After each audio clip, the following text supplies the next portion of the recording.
Hi everybody, Dave Yelovic again with Homes Built Right. As we continue our series, Getting a Green Tag, our walk through the 2018 IRC, International Residential Code, we're going to be taking a new view today of something. But again, if you got questions, dave@daveyelovic.com, send me an email. Look at our YouTube channel, get some answers there.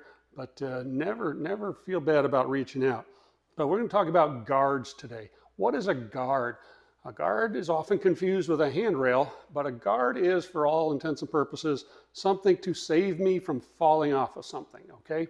If it's a balcony, a deck, the open side of a stairway, those are considered guards, okay? So if I can fall off, it's a guard.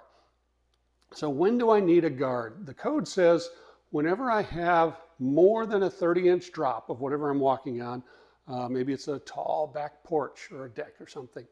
If it's like that, it says we measure from whatever it is, from the base of whatever we're dealing with, out 36 inches. Then from that point, if we go up and it's more than 30 inches high of a drop, that's when I'm going to need a guard.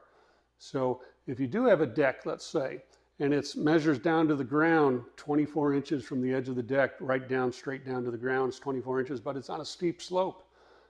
36 inches out into the yard, it might be 38 inches down from that plane. So you're going to need a guardrail at that point, okay? So 30 inches, that's the magic number. Keep that in mind. So what is a guard? So let's assume, okay, I have a balcony and I need something to protect me from falling off. So guards, whether they're wood, wrought iron, whatever, the code says a minimum of 36 inches high. Handrails, we have a pocket, a sweet spot we need to hit. Handrail says we have to be 34 to 38 inches to the top of a handrail. In the code book, they talk about guards having a minimum of 36 inches height. So it doesn't mention how high it could be. A minimum of 36, but does not give us a maximum. So you could have 142, you could have whatever you think is safe, but a minimum of 36 inches high on these things. So what if we have a guard that also acts as a handrail? Let's look at this. Oftentimes on a stairway, I have to put a handrail on at least one side of a stairway. Then the other side might just have a guard.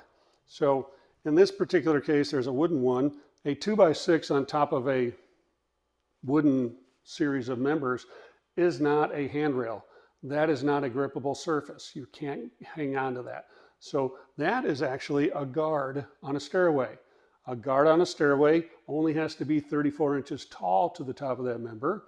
But again, there's no grippable handrail on that thing. Now in this stairway, on the other side was a wall rail going up that house. So that is the wall rail. That's the railing that they needed on at least one side. So I had a guard on one side and I had a handrail on the other. So, but if this was the only one and I had a handrail on it, then the handrail rules apply. That grippable handrail would have to be between 34 and 38 inches. Then we talk about safety. Could a child fall through your little pickets or your balusters? The code has been like this for a long time.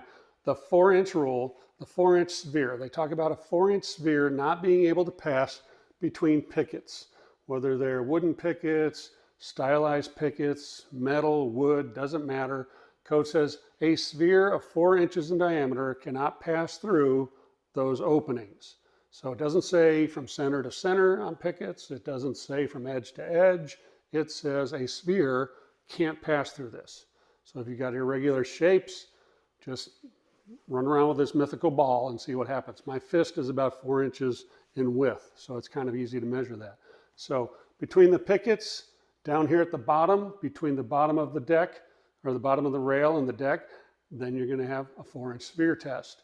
The only exception they have in the code book is here, the 6-inch sphere test, when we have a tread and a riser and the handrail creating this triangle. The code says we can use a 6-inch sphere for that triangle. That's really it for guards. It's pretty simple. Hope you enjoy this, maybe learned a few things. We'll see you on the next video. I'm Dave Yelovic with Homes Built Right.